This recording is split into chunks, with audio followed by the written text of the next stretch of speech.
Hello everyone, welcome back to my channel guys. আজকে অনেকদিন পর আবার একটা ব্লগ শেয়ার করছি তোমাদের সাথে।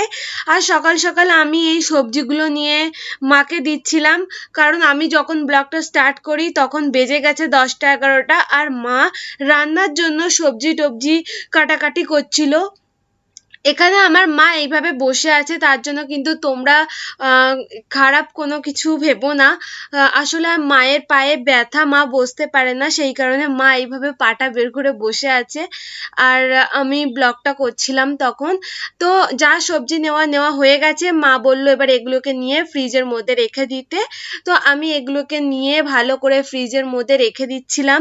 আর এখন তো গরম পড়ে গেছে, সেই কারণে সবজি বলো বা খাবার বেশিক্ষণ বাইরে কিছুই রাখতে পারি না, তাহলে কিন্তু ওগুলো পচেই যাবে, মানে বাজে একটা গন্ধ হয়ে যাচ্ছে।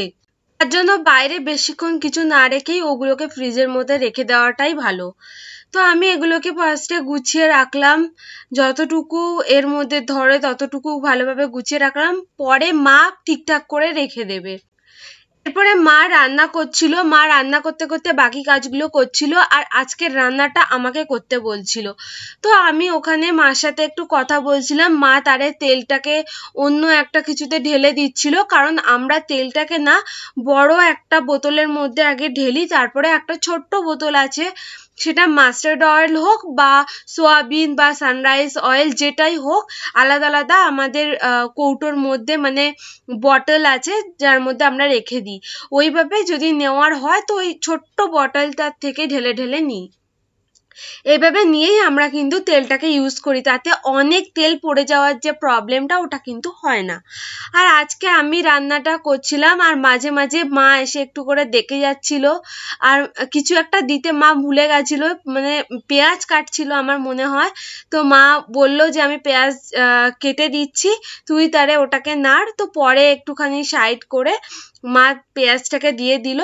আর এখানে আমি মায়ের সাথে কথা বলতে বলতে রান্না করছিলাম, মা বলছিল তুই কি পারবি, আমি বললাম হ্যাঁ পারবো, তুমি যাও।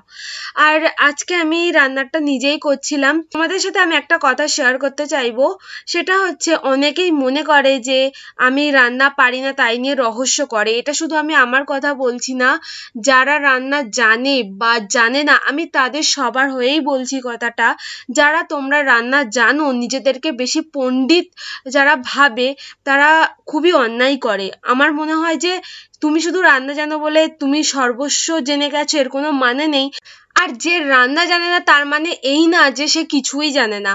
তবে হ্যাঁ, রান্না এমন একটা জিনিস যেটা ছেলে হোক বা মেয়ে উভয়কেই জানা উচিত। তা না হলে এমন একটা সিচুয়েশন এলো তুমি রান্না জানো না, বাট সেই মুহূর্তে তুমি রান্না জানো না বলে তোমাকে হেল্প করার জন্য সেই মুহূর্তে কেউ নেই, আর সেই মুহূর্তে তোমাকে না খেয়ে থাকতে হচ্ছে। সেই জন্য প্রত্যেকটা সিঙ্গেল মানুষকেই এখনকার দিনের রান্না বান্না সংসারের একটু আধটু কাজ জানা উচিত। তবে যারা মনে করে যে তারা রান্না জানে বলে সর্বস্ব জেনে বসে আছে, তারা একদম ভুল করে। যেটা আমার সাথে হয়, আমি যখন অফিস যেতাম, আমার এমন অনেক অফিস কালিগ ছিল, অনেক বলবো না, এমন একজন দুজন ছিল যারা খুব রহস্য করতো, বলতো হ্যাঁ এ রান্না জানে না।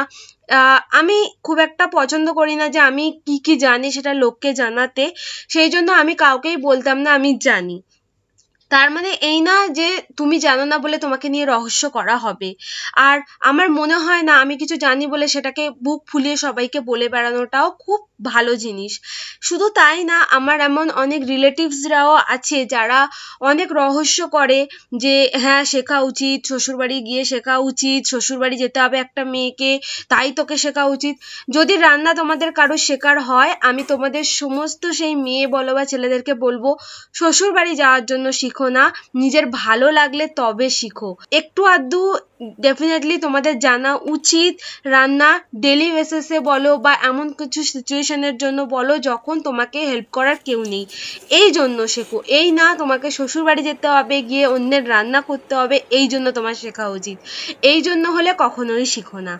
এই কথাটা আমি তোমাদের সাথে শেয়ার করতে চাইবো। এবার অনেকেরই মনে হতে পারে শ্বশুর বাড়িতে যেতে হয় তাই শিখতে হবেই। তাহলে এই মেন্টালিটি নিয়ে যদি তোমরা কিছু করো, তাহলে কিন্তু তোমাদের সাথে সবসময় অন্যায় হবে। আর যারা এই ধরনের বাজে মেন্টালিটি রাখে তারা তোমাদের উপরে সবসময় অত্যাচার করতেই থাকবে। তো আমি তো কখনো কারোর জন্য বলো রান্না শিখতে চাইবো না, শ্বশুরবাড়ি যাওয়ার জন্য রান্না শিখতে চাইবো না, আমি শিখবো নিজের জন্য, যাতে আমি ভালো করে কিছু যদি রান্না করি তাহলে যেন সেটা কাউকে আমি সেই রেসিপিটা করে খাওয়াতে পারি, সেটা শ্বশুরবাড়ির লোক কেন, সেটা সবার জন্য। আর নিজের জন্য এমন কিছু সিচুয়েশনে না পড়ার জন্য তখন যাতে আমাকে প্রবলেমে পড়তে হয়। তো এই জিনিসটাই আমি তোমাদের সকল মেয়ে বলো বা ছেলে সবাইকে শেয়ার করতে চাইছিলাম। এই বিষয়ে আরো বলতে গেলে অনেক কথা বেরিয়ে যাবে, তো অত ডিটেলসে আমি যাচ্ছি না। তো যাই হোক, আজকে এখানে আমি ব্লগটাকে শেষ করব। তার আগে আমি তোমাদেরকে একটা জিনিস দেখাবো। আমাদের টমেটো গাছে কত টমেটো হয়েছে, যে জিনিসটা আমি এর আগেও তোমাদেরকে একটু একটু করে দেখিয়েছিলাম। গাছটাতেই টমেটোটা হয়েছে বলে কতটা সুন্দর লাগছে গাছটা, এটাই আমি তোমাদেরকে শেয়ার করতে চাইছিলাম, যে ফলে ফুলে থাকলে একটা গাছও কত সুন্দর লাগে। তোমাদের মত কি সে বিষয়ে আমাকে অবশ্যই জানিও। ভিডিওটা ভালো লাগলে একটা অবশ্যই লাইক করে দিও। দেখা হচ্ছে নেক্সট ভিডিওতে। আজকের জন্য টাটা।